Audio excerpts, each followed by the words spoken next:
Bismillahirrahmanirrahim. Assalamualaikum warahmatullahi wabarakatuh. Selamat pagi dulur-dulurku sekalian, semoga sehat dan bahagia selalu. Tak pelan-pelanin intro nih, ndak dikomplain. Jadi ada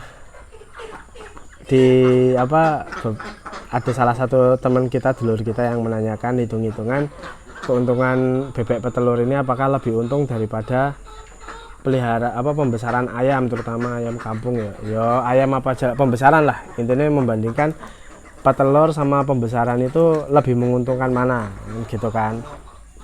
Nah, yang perlu kita garis bawahi bahwa dua hal ini adalah dua hal yang sangat berbeda dulur. Kenapa mas berbeda? Karena ya nggak apple to apple lah kalau membandingkan. Kalau misalnya ya ayam petelur sama bebek petelur, keuntungannya lebih besar mana, itu bisa. Tapi kalau misalnya ayam pembesaran ayam sama telur bebek itu gimana, keuntungannya lebih bagus mana, kita nggak bisa bandingin karena suatu hal yang beda. Bedanya di mana? Gini lor, saya jelaskan. Kalau pembesaran itu ibaratnya itu kalau kita bermain saham ya, maksudnya beli saham lah. Itu satu saham yang akan kita jual mungkin kalau ayam kan 3 bulan panennya, 3 bulan lagi baru kita jual. Nah, high risk dan risikonya besar. Risikonya apa ya? Kita nggak bisa memprediksi 3 bulan lagi seperti apa. Tapi ketika risikonya itu teratasi, ya return kita lebih besar gitu loh. Maksudnya lebih menguntungkan. Jadi buat pembesaran itu lebih ke ya kita harus pinter-pinter apa ngitung tanggal. Jadi kita masukin DOC misalnya, dari DOC atau DOD tanggal berapa. Kita mau panen tanggal berapa. Nah, pas waktu panen itu kira-kira stok di pasar banyak apa enggak ya, gini aja ngitung stok di pasar. Kalau orang Jawa ya, kalau di mungkin bukan rasis tapi kalau mungkin di daerah lain beda-beda. Kalau orang Jawa kan misal masukin DOC sekarang, terus panennya setelah Muharram itu kan biasanya banyak yang nikah, karena kepercayaan orang Jawa itu nggak boleh nikah Muharram. Jadi biasanya yang mau nikah Muharram mundur ke bulan berikutnya gitu. Jadi kalau misalnya panennya setelah bulan Muharram kemungkinan banyak hajatan, ya nggak banyak tapi pasti ada aja hajatan pas setelah bulan Muharram. Nah, kalau misalnya banyak hajatan otomatis permintaan pasar banyak, harga bisa naik minimal normal. Nah gitu kan, intinya gitu cara niten ini. Atau kalau enggak udah pelihara terus mau panen pas sekitaran Idul Adha biasanya permintaan pasar banyak, ya berarti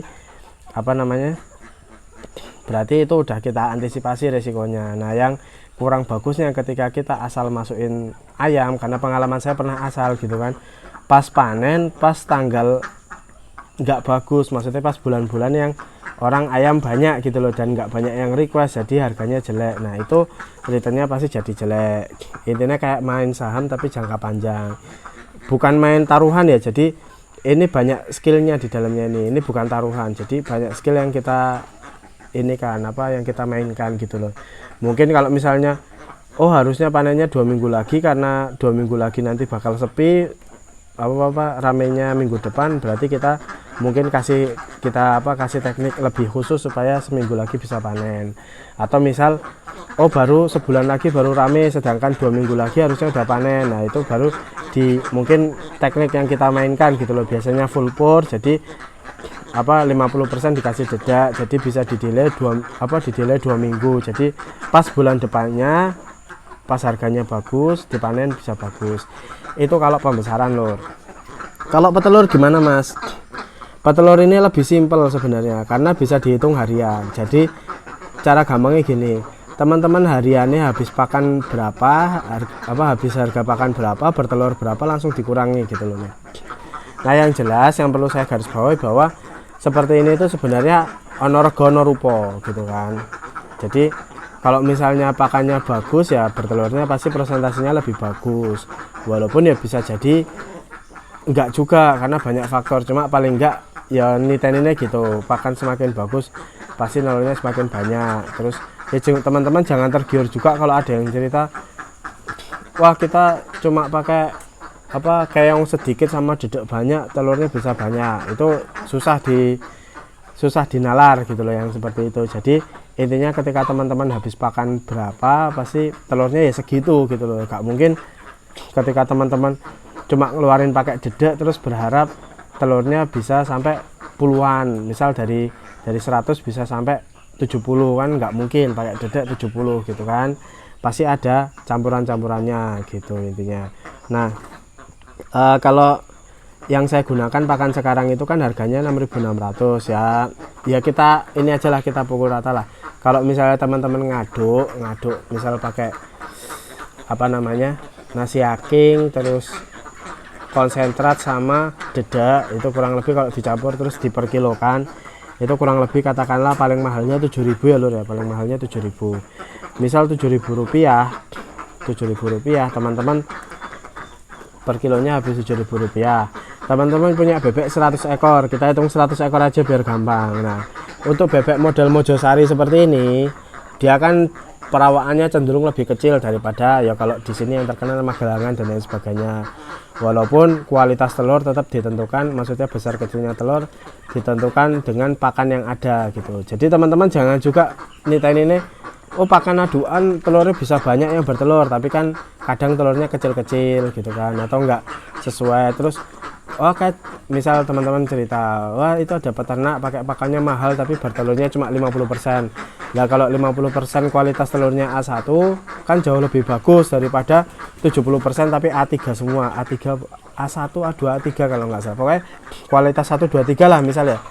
Kualitas 1 50% sama kualitas 3 70%, ya mending kualitas 1 50%, itu gitu. Yang dilihat juga gitu karena harganya beda lur gitu kan. Kualitas 1 itu ya biasanya buat misal martabak yang kualitas bagus tuh pakai yang bebek dengan telur yang ukuran yang paling besar gitu.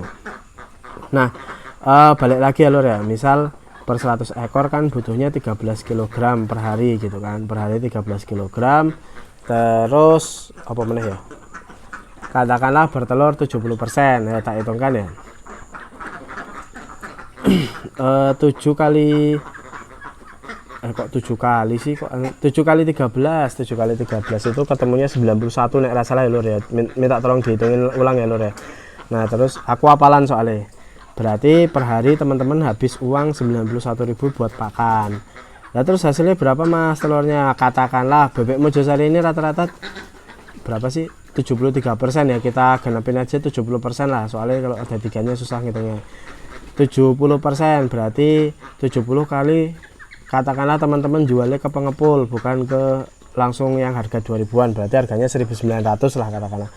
1.900 kali 7 kali 70 butir berarti ketemunya aku lali piro ya, 130 sekian lah pokoknya masih ada untung 46.000 gitu per harinya, 46 apa 49.000.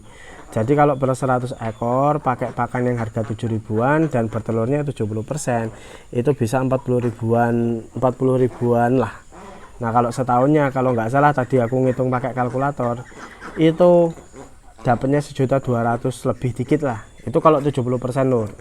Dengan telurnya yang standar harganya 1.900 kalau dijual ke pengepul, dan pakannya 13 kilo per 100 ekor bebek, intinya gitu.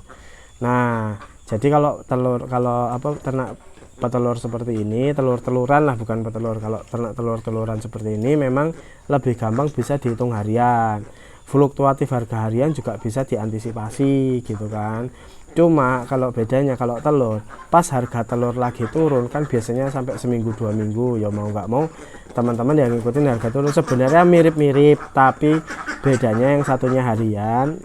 Jadi kalau modalnya pas-pasan memang lebih bagus main telur lur, modalnya pas-pasan. Karena apa?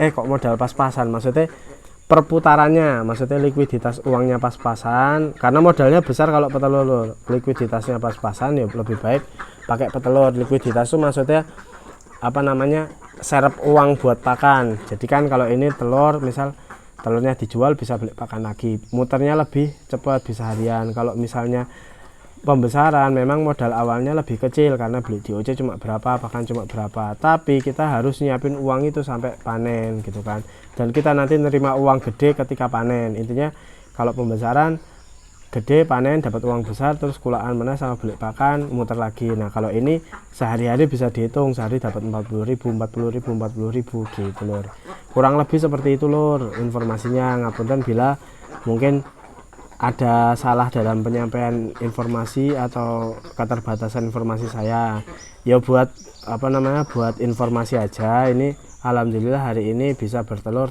7 butir. Kemarin hari Minggu 5 butir, ini hari Senin ya, hari Minggu 5 butir, hari Sabtu 5 butir, karena Jumat kan aku kalau nggak salah bikin video, semoga banyak. Jadi sampai hari Jumat sebenarnya seminggu sebelum hari Jumat kemarin sampai hari Jumat itu cuma bertelur berapa ya lur, cuma bertelur 1 2 3 4 berapa ya kemarin lupa aku, 8 butir. Terus aku berdoa semoga minggu depannya bisa 2 kali lipat, ternyata nggak sampai 1 minggu udah 2 kali lipat. Jadi kan kemarin 5 10, terus sekarang 7 udah 17 gitu kan, berarti udah lebih dari 2 kali lipat minggu lalu ya. Semoga terus berkembangnya seperti itu bebek lur. Nggak bisa teman-teman langsung mikir beli bebek langsung bertelur, nggak bisa.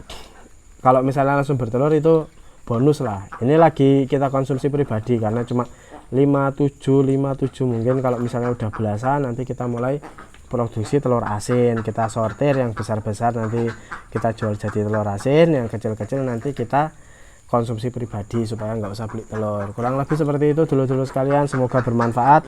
Wabillahi taufiq wal hidayah. Wassalamualaikum warahmatullahi wabarakatuh.